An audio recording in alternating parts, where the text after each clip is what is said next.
வணக்கம் எல்லாருக்கும். என் பேரு சௌந்தர்யா லட்சுமி நாராயணன். நீங்க பார்த்துட்டு இருக்கிறது க்ரோ தமிழ் யூடியூப் சேனல். பொதுவா மியூச்சுவல் ஃபண்ட்ஸ் அவங்களோட போர்ட்ஃபோலியோ ஹோல்டிங்ஸை ஒவ்வொரு மாசமும் வெளியிடுவாங்க. அண்ட் இந்த ஃபேக்ட் ஷீட்ஸ்ல ஒரு இன்ட்ரெஸ்டிங் க்ளூ இருக்கும். எந்த பங்குகளில் ஃபண்ட் மேனேஜர்ஸ் வந்து ஃப்ரெஷ் பர்ச்சேஸ் பண்றாங்க இல்ல ஸ்டேக் இன்க்ரீஸ் பண்றாங்கன்ட்டு. இன்னைக்கோட காணொலியில நம்ம எந்தெந்த நிறுவனங்கள் டாப் பெர்ஃபார்மிங் மியூச்சுவல் ஃபண்ட்ஸ் வந்து ரீசன்ட் பையிங் பார்த்திருக்காங்களோ அதை தான் பார்க்க போறோம். நம்ம ஃபண்டோட போர்ட்ஃபோலியோவை ரேண்டமா பார்த்து சூஸ் பண்ணல. ஃபண்டை செலக்ட் பண்ணுறதுக்காக ஃபர்ஸ்ட் நம்ம வந்து ஹை க்ரோத் கேட்டகரிஸ் எதெல்லாம் இருக்குது, small cap, mid cap and flexi cap ஃபண்ட்ஸ்லாம் எக்ஸாமின் பண்ணோம். அதுக்கப்புறமா அவங்களுடைய செயல்திறனை நிஃப்டி 50 கூட வந்து நம்ம கம்பேர் பண்ணி பார்த்துட்டு யாரெல்லாம் 6.9% மேலே கடந்த 3 வருடமா வந்து சிஏஜிஆர் கொடுத்துருக்காங்களோ அவங்கள பார்த்தோம். அப்புறம் நம்ம செலக்ட் பண்ண ஃபண்ட்ஸ் வந்து Helios flexi gap, Bandhan small cap, அதுக்கப்புறம் மோத்திலால் ஆஸ்வால் மிட் கேப் ஃபண்டு. இதெல்லாம் அவுட் பர்ஃபார்ம் பண்ணிக்க நிஃப்டி 50, அதுக்கப்புறம் கேட்டகரி ஆவரேஜ் நீங்கள் இந்த டேபிளில் பார்க்குற மாதிரி. ஃபண்டை நம்ம செலக்ட் பண்ணதுக்கு அப்புறமா நம்ம ஃபேக்ட் ஷீட்ஸை கடந்த 3-4 மாதத்துக்கு பார்த்தோம். அண்ட் எந்த ஸ்டாக்ஸோட அலோகேஷன் வந்து மீனிங்ஃபுல்லா சில மாதங்கள்ல இன்க்ரீஸ் ஆயிருக்கு அப்படிங்கறதையும் பார்த்துட்டோம். அந்த லிஸ்ட்ல இருந்து நம்ம 5 நிறுவனங்களை ஷார்ட் லிஸ்ட் பண்ணிக்கோம். ஃபண்டமெண்டல்ஸ் வந்து பலமா இருக்கு, growth அவுட்லுக்கும் இன்ட்ரெஸ்டிங்கா இருக்கு. வாங்க காணொலிக்குள்ள போலாம்.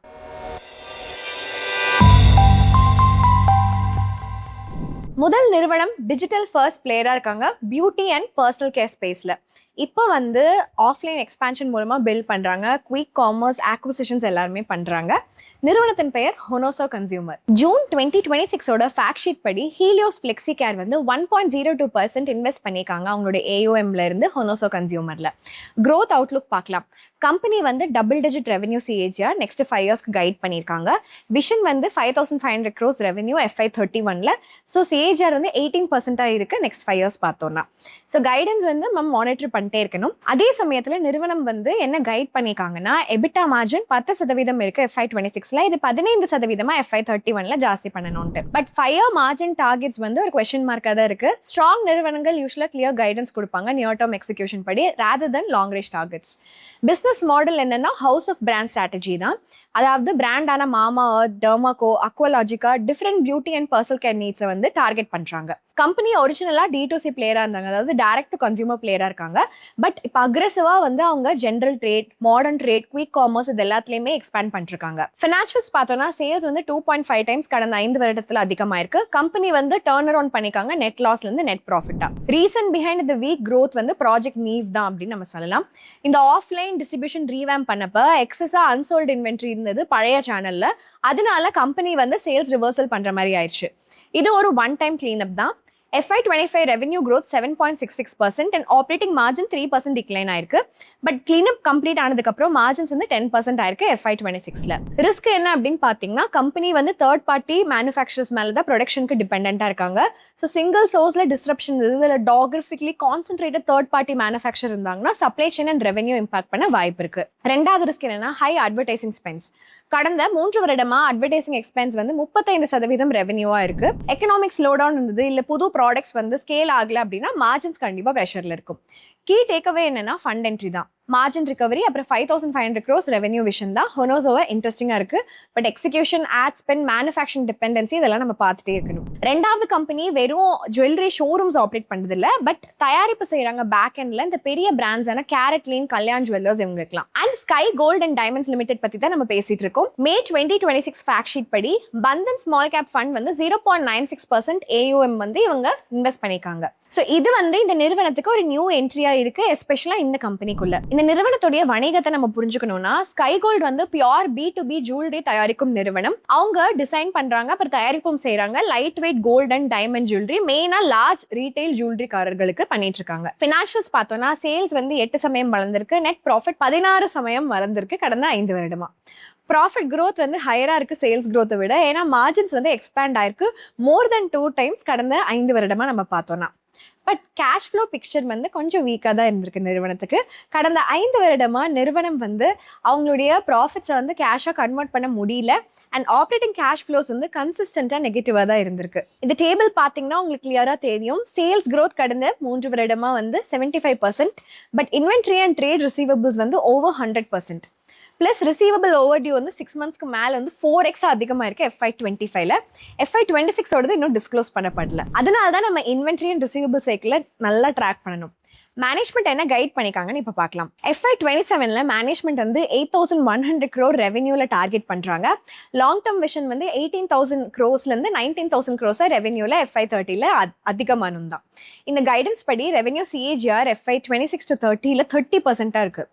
growth கைடன்ஸ் வந்து கீ மானிட்டரபிளா நம்ம பார்க்கணும். பேலன்ஸ் ஷீட் சைட் பார்த்தோம்னா கம்பெனி வந்து நெட் டெட்டை 50% ரெடியூஸ் பண்ணலான்னு இருக்காங்க FY27ல land sale and operational improvements மூலமா. FY30ல மேனேஜ்மெண்டோட பிளான் என்னன்னா நிறுவனத்தை கம்ப்ளீட்டா வந்து நெட் டெட் ஃப்ரீயா ஆக்கணும் அப்படிங்கிறது தான் பிளான். பிளஸ் மேனேஜ்மெண்ட் என்ன மென்ஷன் பண்ணிக்காங்கன்னா ஆப்ரேட்டிங் கேஷ் ஃப்ளோ வந்து நியர் பிரேக் ஈவன் இருக்கு FY26ல அண்ட் அவங்க வந்து பாசிட்டிவ் கேஷ் ஃப்ளோ இருக்கும் FY27ல இருந்து அப்படின்னு சொல்லிட்டு கைட் பண்ணிக்காங்க. சரி, இப்போ எந்த இடத்துல இருந்து இந்த இம்ப்ரூவ்மெண்ட் வரும் அப்படின்னு பார்க்கலாம். கம்பெனிக்கு ஒரு அட்வான்ஸ் கோல்டு மாடல் இருக்கு.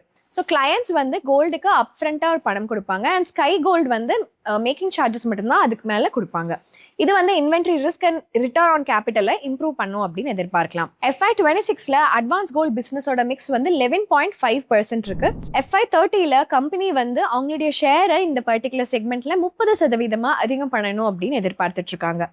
ரிஸ்க் இந்த நிறுவனத்துக்கு என்னன்னு பாத்தீங்கன்னா ரெகுலேஷன், அதுக்கப்புறம் டியூட்டி, இதெல்லாமே கண்டிப்பா கோல்டனுடைய இண்டஸ்ட்ரியில ஒரு இம்பாக்ட் வந்து காட்டும். சடன் கட் இம்போர்ட் டியூட்டில வந்து எக்ஸிஸ்டிங் இன்வென்ட்ரியில லாசஸ் கொடுக்கறதுக்கு வாய்ப்பு இருக்கு.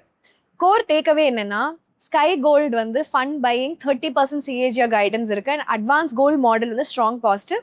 பட் கேஷ் ஃப்ளோ கன்வெர்ட் ஆதா, டெட் ரெடியூஸ் ஆதா, கஸ்டமர் கான்சென்ட்ரேஷன் இருக்கு, அது எல்லாத்தையும் நம்ம பார்த்துட்டே இருக்கணும். நம்ம அடுத்து பார்க்க போற நிறுவனம் வந்து ஒரு பெரிய போட்டியாளராக இருக்காங்க இந்தியாவுடைய சோலார் தயாரிப்பு இடத்துல, premier energies. Recent mutual fund activity இன்ட்ரெஸ்டிங்கா இருக்கு.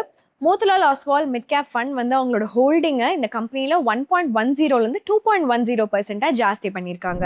இந்த வணிகம் என்னங்கிறத சிம்பிளாக புரிஞ்சுக்கலாம். ஒரு கவர்மெண்ட் யூட்டிலிட்டி வந்து 100 மெகாவாட் சோலார் பிளான்ட் ராஜஸ்தானில் பில்ட் பண்ணுறாங்கன்னு வச்சுக்கலாம்.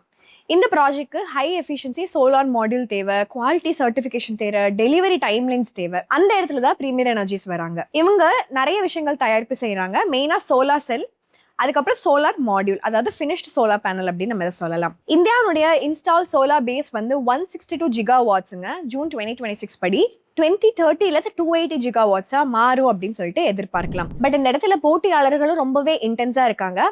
ஆனுவல் சோலார் இன்ஸ்டலேஷன் இந்தியாவில் வந்து 45 ஜிகாவாட், மாடியூல் மேனுஃபேக்சரிங் கெப்பாசிட்டி வந்து 162 ஜிகாவாட்டா இருக்கு. அதாவது இண்டஸ்ட்ரி இப்போ வந்து கெப்பாசிட்டி ஷார்டேஜ் ஃபேஸ்ல இருந்து phase of utilization, cost efficiency and quality based காம்படிஷனுக்கு மூவ் ஆயிட்டே இருக்காங்க. பிரீமியரோட மாடியூல் கெப்பாசிட்டி வந்து 11.1 ஜிகாவாட். ஸோ ரஃபா 6.5% கெப்பாசிட்டி இருக்கு அப்படிங்கிறத காட்டுது. ஃபினான்ஷியல்ஸ் நிறுவனத்துக்கு கொஞ்சம் ஸ்ட்ராங்காகவே இருக்கு. கடந்த 5 வருடமா இந்த நிறுவனம் 62% விற்பனை CAGR வளர்ச்சியும் 133% லாப CAGR வளர்ச்சியும் காட்டியிருக்காங்க. மார்ஜின்ஸும் இம்ப்ரூவ் ஆயிருக்கு. கீ ரீசன் என்ன அப்படின்னு பார்த்தீங்கன்னா ஹை மார்ஜின் DCR இல்ல டொமஸ்டிக் கான்டென்ட் ரிக்வயர்மெண்ட் மாடியூல்ஸ்ல இவங்க கான்சென்ட்ரேட் பண்ணதுனால தான். கவர்மெண்ட் லிங்க் ப்ராஜெக்ட்ஸ்ல இந்த மாடியூல்ஸ் வந்து ஒரு ப்ரீமியம் பிரைசிங் வந்து கமெண்ட் பண்ணிட்டு இருக்கு. growth வந்து ரொம்பவே கேபிட்டல் ஹெவிங்க. மிஷன் 2028 கீழே கம்பெனி வந்து 12,500 crores கெபெக்ஸ்ல வந்து பிளான் பண்றாங்க. இதுக்கு பாரோயிங்ஸ் வந்து ஷார்ப்பா இன்க்ரீஸ் ஆயிருக்கு. இன்ட்ரெஸ்ட் காஸ்ட்டும் நம்ம பார்த்துட்டே இருக்கணும். So debt to equity increase ஆனதுக்கு அப்புறமாவும் இன்ட்ரெஸ்ட் கவரேஜ் வந்து ஹையா தான் இருக்கு. மெயினா இன்ட்ரெஸ்ட் ஃப்ரம் கன்ஸ்ட்ரக்ஷன் லோன்ஸ் வந்து கேபிட்டலைஸ் ஆகணும். Capital work in progress or CWIP. சிம்பிளா சொல்லணும்னா ஃபுல் இன்ட்ரெஸ்ட் பர்டன் வந்து P&L இன்னும் விசிபிளா இல்லை.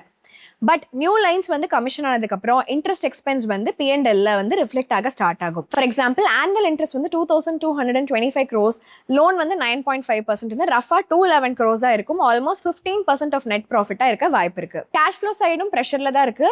FY26ல operating cash flow to operating profit 53%, வாலடைலா இருக்கு இன்வென்ட்ரி பில்டப்னால. பிளஸ் கவர்மெண்ட் கான்ட்ராக்ட் டெபாசிட்ஸ் அப்புறம் பேங்க் கேரண்டிஸும் வந்து கேஷை பிளாக் பண்ணுது. FY25 and 26ல இன்வென்ட்ரி டர்ன் ஓவர் ரேஷியோ வந்து 3x-ல 2.3x டிக்ளைன் ஆயிருக்கு. ஏன்னா கம்பெனி வந்து இன்வென்ட்ரி மெயின்டைன் பண்றாங்க, லார்ஜ் ஆர்டர்ஸை மேனேஜ் பண்றதுக்கும் மூலதன பொருட்களுடைய வாலட்டிலிட்டியை பாத்துக்கிறதுக்கும். growth விசிபிலிட்டி ரொம்பவே ஸ்ட்ராங்கா இருக்கு. ஆர்டர் புக் வந்து 14,000 crores இருக்கு. ரஃபா 1.74x FY26 revenue. 10,000 crores order book வந்து FY27ல எக்ஸிக்யூட் பண்ணலான்ட்டு மேனேஜ்மெண்ட் சொல்றாங்க. கரண்ட் வேல்யூஷன் பிரீமியம் ஹையா தான் இருக்கு. பிரீமியர் எனர்ஜிஸ் வந்து Waaree and MV on EV by EBITDA பேசிஸ்லையும் அப்புறம் ஹையர் PE மல்டிபிள்ஸும் இருக்கு லிஸ்டட் பியர்ஸ் கூட கம்பேர் பண்ணுவோம்னா. ஸோ நம்ம வந்து inventory level, working capital, future interest cost இது எல்லாத்தையும் பார்க்கணும். அடுத்த நிறுவனம் ஒரு 100-year-old பிராண்ட். இவங்க ஒரு கேபிள் நிறுவனமா இட்டாலியில ஸ்டார்ட் பண்ணி டயர் பிசினஸ்க்கு வந்தாங்க, சியாட் லிமிடெட். ரீசெண்டா Invesco India small cap fund வந்து 0.67ல இருந்து 1.63% ஹோல்டிங் ஜாஸ்தி பண்ணிருக்காங்க. வணிகம் சிம்பிள். சியாட் வந்து மேனுஃபேக்சர், தயாரிப்பு, டிசைன், பிராண்ட் இது எல்லாமே வந்து டயர்ல பண்றாங்க. 2 வீலர், ட்ரக்ஸ், கார்ஸ் எல்லாத்துக்குமே. இந்த நிறுவனத்துடைய வருவாய் வந்து மேஜரா 3 சேனல்ல இருந்து வருது. ரீப்ளேஸ்மெண்ட் மார்க்கெட் இதுல 50% வருது. அதாவது OEM, அதாவது original equipment manufacturer sales, vehicle தயாரிப்பாளர்களுக்கும் எக்ஸ்போர்ட்டுக்கும் கொடுக்கிறது. FY26 ஓட கன்சாலிடேட் ரெவென்யூ படி சியாட் தான் நம்பர் 4 டயர் பிளேயரா இருக்காங்க. ரெவென்யூ ப்ராக்ஸி படி பார்த்தோம்னா ஃபினான்ஷியல்ஸ் பார்த்தோம்னா சியாட்டுடைய 5 வருட விற்பனை வளர்ச்சி 16%, லாப வளர்ச்சி 10% இருக்கு. பட் லாப வளர்ச்சி வந்து வாலடைலா இருந்திருக்கு. ஸோ இது வந்து ஆப்ரேட்டிங் அண்ட் நெட் மார்ஜின்ஸ்ல காட்டியிருக்கு இந்த ஃபிளக்சுவேஷன்ஸ். ரீசன் என்னன்னா டயர் பிசினஸ் வந்து ரா மெட்டீரியலோட பிரைஸ்க்கு ரொம்பவே சென்சிட்டிவ். அதாவது natural rubber, synthetic rubber, carbon black, அப்புறம் எந்த கெமிக்கல்ஸ்லாம் இருக்கோ அதெல்லாம் 60ல இருந்து 65% ரெவென்யூ காஸ்ட்க்கு அக்கௌண்டபிளா இருக்கு. சியாட் வந்து பிரைஸ் ஹைக்ஸை வந்து எடுக்கிறாங்க. பட் இமீடியட்டா அதை வந்து காஸ்ட் இன்க்ரீஸா மாற்ற முடியல. OEM கான்ட்ராக்ட்ஸ்ல ரிவிஷன் வந்து கொஞ்சம் டிலே ஆகும். ஸோ காம்படிஷனும் இருக்கு இந்த ரீப்ளேஸ்மெண்ட் மார்க்கெட்ல.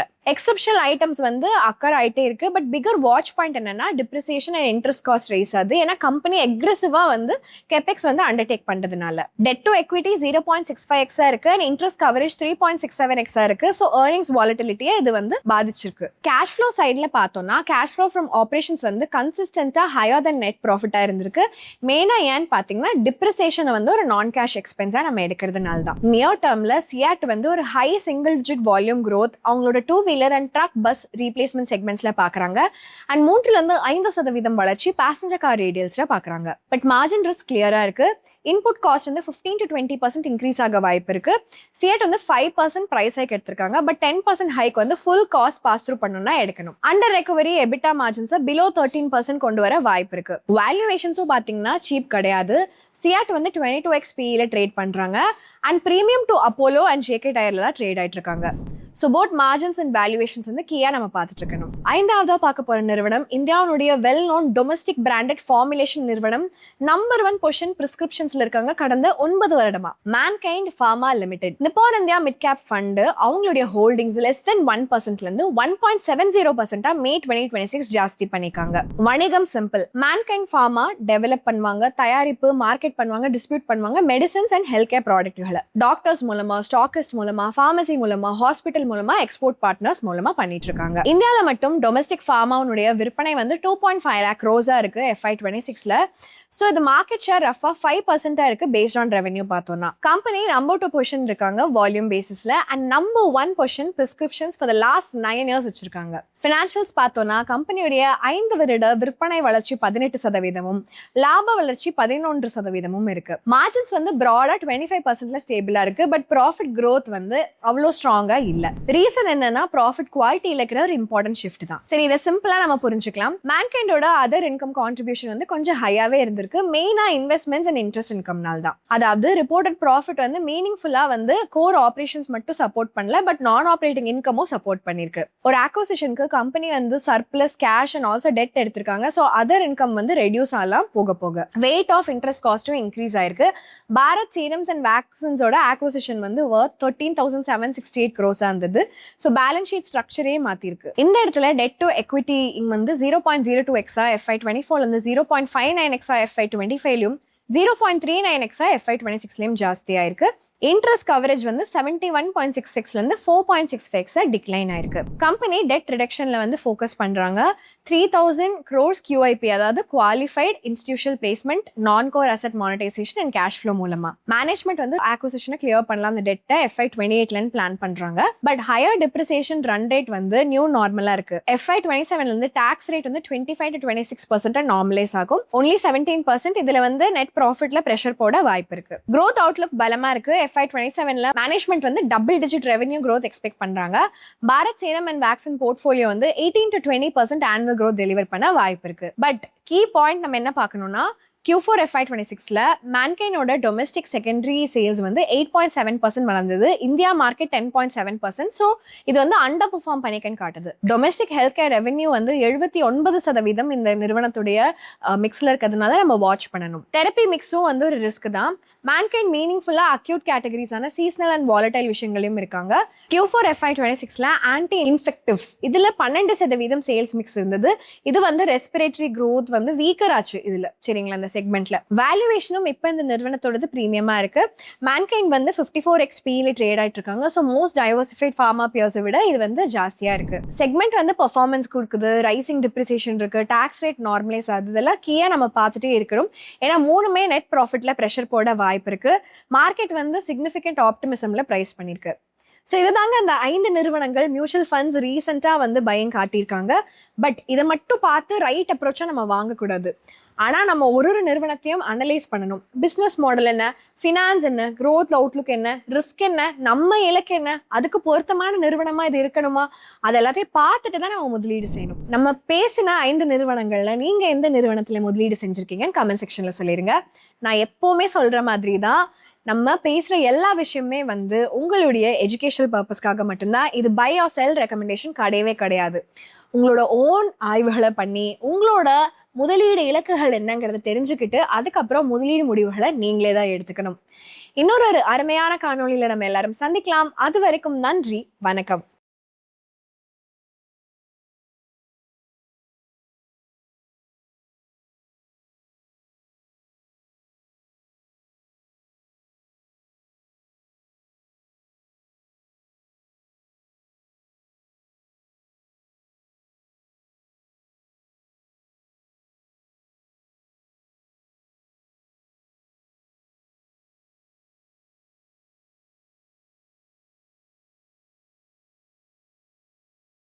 Investment in securities market are subject to market risks. Read all the related documents carefully before investing. Please read the risk disclosure documents carefully before investing in equity shares, derivatives, mutual fund, and or other instruments traded on the stock exchanges.